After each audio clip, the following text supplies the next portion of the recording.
વાત આખી અલગ છે. ખેડૂતનો મુદ્દો આખો અલગ છે. ભાઈ ખેડૂતનો મુદ્દો તે કોંગ્રેસે કે થોડો ઠેકો લીધો છે દાનુભાઈ. કોંગ્રેસે ઠેકો લીધો. હિન્દુસ્તાનની અંદર કોંગ્રેસે મનમોહનસિંહના દેવા માફ કર્યા. કસવાલા સાંભળતા હોય તો સાંભળી લ્યો. તમે અમે કપડા બહાર મૂકીને આવ્યા, ખેડૂતના દીકરા તરીકે અમે વાત કરવા નીકળ્યા છે. ત્યારબાદ મેં વાત કરી કે આ તકલીફમાં કોઈ સાધુ સંતો બોલતા નથી, ઉદ્યોગપતિ બોલતા નથી. વંદન કરીશ માનવ મંદિર ભક્તિરામ બાપુને, એના શરણોમાં નમન કરીશ. ભક્તિરામ બાપુએ આપણી વાતને સુર પુરાયો, અવાજ આપ્યો, એને શરણોમાં વંદન કરું ને સલામ પણ મારું. અભિનંદન આપીશ મહેશભાઈ સવાણીને, ઉદ્યોગપતિ, એને પણ સહકાર આપ્યો, એને પણ અહીંયા કુંડલાની ધરતી ઉપરથી અભિનંદન આપું. અને અભિનંદન આપીશ અહીંયા બહાર લાગેલા બેનર ઉપર અમારો હાવરનો પનતા પુત્ર ધારાસભ્ય કુમાર કાનાણીને, કે એને અમને સહકાર આપ્યો. અભિનંદન આપવામાં કઈ નાના નથી થતા. ખેડૂતની વાતમાં સૌ ભેગા થાય, ખેડૂતની વાતમાં સૌ એકત્રિત થાય, ખેડૂતની વાતમાં સૌ અવાજ ઉપાડે.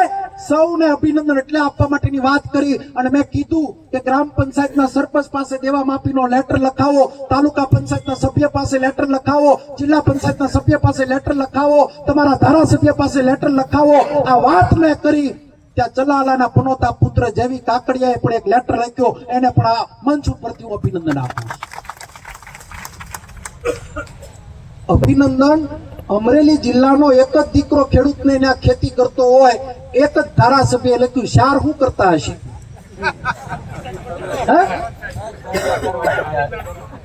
હાથીનાળ બાંધતા હશે. તમારે જરૂર છે કે નથી દેવા માફીની? જરૂર છે કે નથી? જરૂર છે. તો જરૂર હોય તો તમારા ગામના પાદરમાં આપણો ધારાસભ્ય આવે ને તો કહેજો પેલા પત્ર લખતા હો દેવા માફીનો, પછી ગામના પાદરમાં આવજો. અને આ વાત મારે નહોતી કરવી પરેશભાઈ, મારે કોઈ વાત આ નહોતી કરવી.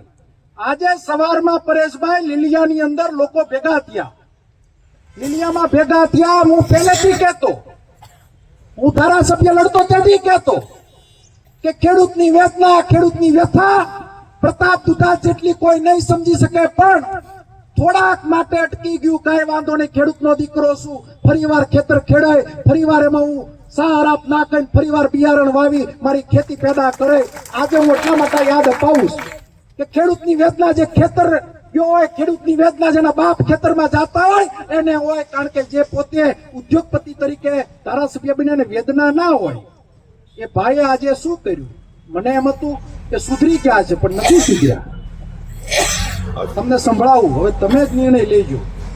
એ ભાઈએ આવેલા મારી સભામાં, ખેડૂત સભામાં આવેલા વ્યક્તિને શું કીધું એ સાંભળો.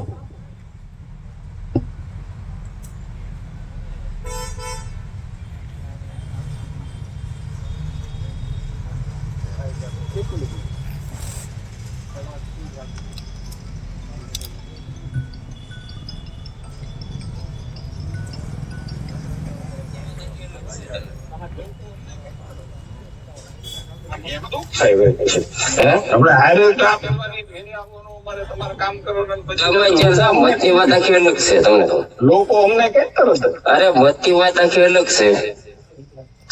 લોકો કે તમને ફોને કર્યા છે, એટલે જ તો બેડાવું નહીં થાય ને તરત જ.